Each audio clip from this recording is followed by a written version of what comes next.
George Floyd versus Derek Chauvin. How can the court judge this fight? And what kind of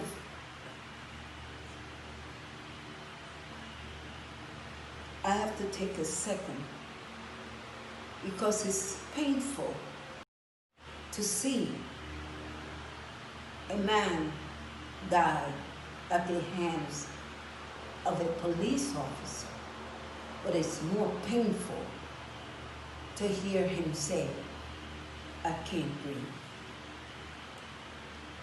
We as a people in America have had that problem. We can't breathe. Any person of color can tell you at any moment he might just encounter a Derek Chauvin. But I don't know if this is going to be part 2, because part 1 was devastating. Now let's talk about the damage that this life caused the country. There were houses, businesses burned, and many places left in shambles.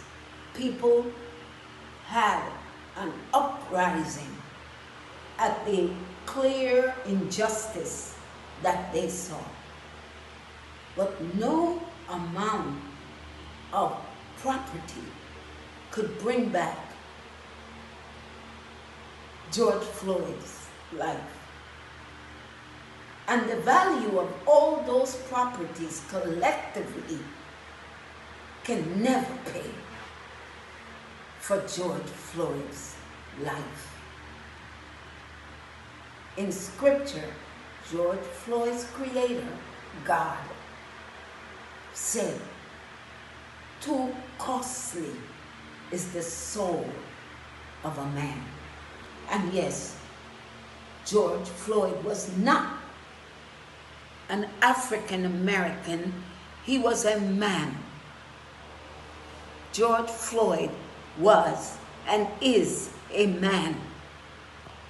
And God created him. And God already has passed judgment on Derek Chauvin. For God said, "Too costly is the soul of a man." With all the burnings, with all the fires, with all the riots, how do we get George Floyd back? That's my question in this fight between George Floyd and Derek Chauvin.